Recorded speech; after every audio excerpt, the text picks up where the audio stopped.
Any experiences that are like on your bucket list to do for Yeah, observing totally. space? Totally. I think the number one experience for me would be to observe a solar eclipse. Solar Yeah, eclipse. because I have not, or rather a total solar eclipse. I've not observed a total solar eclipse. An eclipse is when the moon blocks the light from the sun, and Mm, a total solar eclipse is when it blocks it completely, such that there is a total darkness. So day turns into okay. night for like 1 or 2 minutes when the moon covers the earth, when the moon covers the sun in the sky. So yeah, a total solar eclipse, that is like the number one thing on my bucket list. Really? How Yeah. rare is that? So it is very rare. And actually it only happens twice a year on the earth. On the entire earth, it only happens twice a year on average. And usually because of the fact that, Earth has got much more um, ocean than land, it's usually over ocean Oh, or okay. it's over some obscure part of the world. Yeah. So it's really difficult to try to hunt down a total solar eclipse.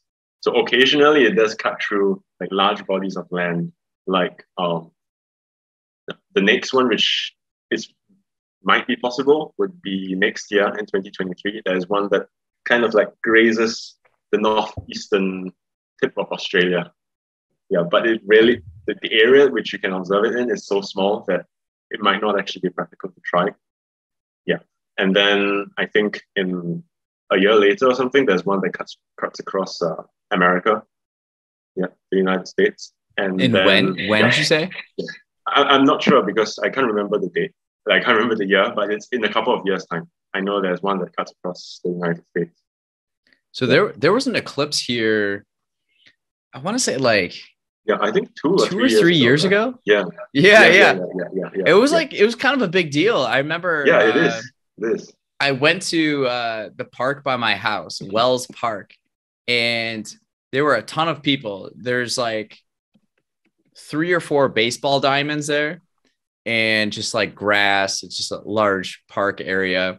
And people brought like beach towels and some people had telescopes. Like, and I just sat there and then it was like dark for a moment and you could see I think I brought my sunglasses. You weren't supposed to look directly at it. Yeah, yeah, Is yeah, that yeah, a thing? yeah, yeah, yeah, yeah, yeah. You shouldn't look directly because of all the UV radiation that the sun gives off.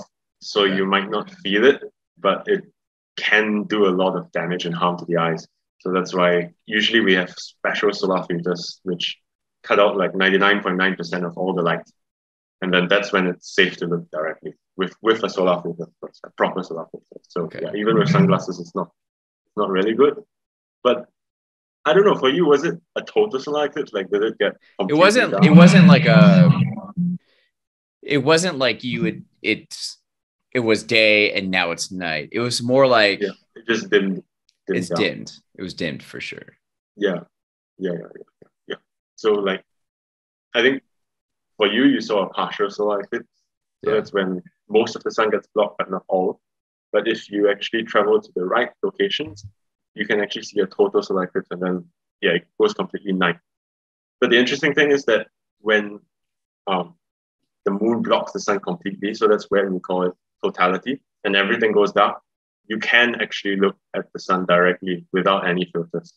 Because at that point, the sun is completely blocked, and all you see is like the the corona the corona outbursts around the sun. So I mean, I've not seen it personally, but that's what I want to see one day. So that's the only moment, like for 1 or 2 minutes, when you can actually look at the sun directly without any solar filters. But at all other times, you have to use a solar filter.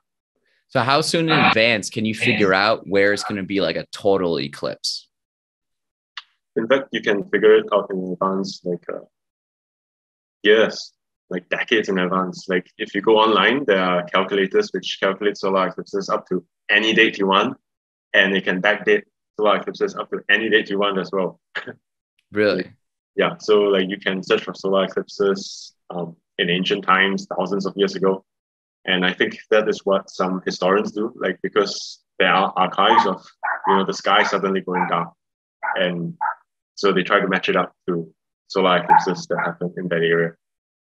Wow. Can you imagine in ancient times, It would have people been very experiencing scary. eclipse and Yeah. wondering what is Yeah. going on? Yeah. And in fact, I think they usually see it as a bad omen. Yeah, Because, I would. Yeah, they wouldn't know what's going on. Yeah. Wow. But now we know. Now we know it's just, a really cool phenomenon that we can all look forward to and enjoy. Or plan for and make a trip Yeah. based on it.